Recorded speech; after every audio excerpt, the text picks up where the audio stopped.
સાહેબ, મા બાપોએ ખલીલ જીબ્રાનને વાંચવાની જરૂર છે કે આપણા બાળકો આપણા દ્વારા પેદા થયા છે, પણ આપણી પ્રતિકૃતિ નથી. આપણે એના માલિક નથી. We are trustee of our children, we are not owner of our children. આ સત્યાનાશ અહીંયા કરે. એક બાળક અનંત સંભાવનાઓ લઈને આવ્યું છે સાહેબ. તમે એને સારા ડોક્ટર, એન્જિનિયર, કમ્પાઉન્ડર ચાર સિવાય કોઈ લાઈનો જ નથી. આ તમે જુઓ નોટ. આ તો પાછા શું કે, જો બેટા કેવો ધ્યેય રાખે છે, કેવું એકાગ્ર. જો હે અર્જુનની વાત બેટા સાંભળી છે.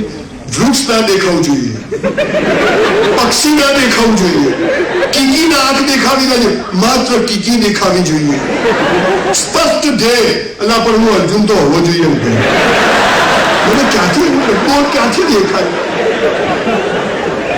તું તારા ભાગ્યનો ગણવાયો છે, પેલો આખી જિંદગી વાળ ખેંચે પણ થતું નહીં. તમે શું ગાડા કરવા બેઠા છો?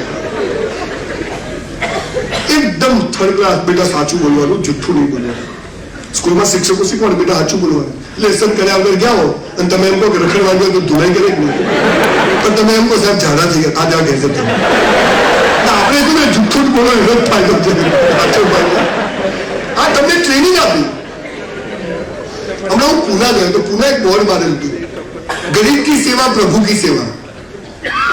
એનો મતલબ શું કે ગરીબી ચાલુ રાખો, કે ગરીબ હશે તો સેવા થશે, અને સેવા છે પ્રભુ હશે. આપણને પોલિશ ભાષામાં ડફોળ બનાવવાની આખી સિસ્ટમ ચાલી રહી. ચૂપચાપ નેતાઓ, ધર્મગુરુઓ, બ્યુરોક્રેટ્સ બધા ચાહે છે કે તમે ડોબા જેવા રહો, તમે દિવેલ પીધેલા ફરો, તમે લાઈનોમાં ઉભા રહો, તમે ધક્કે ચડો. સાલા સ્કૂલોમાં એવું ભણાવે કે જે જીવનમાં કામ ના આવે, અને સાલું જીવનમાં જે કામ આવે સ્કૂલોમાં ભણાવે. લોચા તો રહેવાના જ. તમે જુઓ, તમે સ્કૂલમાં છે શનિવારની સભામાં ઉભા હો, સાવધાન જ ઉભા હો.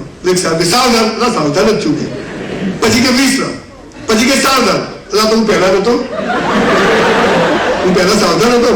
તો આમ કરીને આમ કરવાનો મતલબ શું મને સમજાવો? ચાલો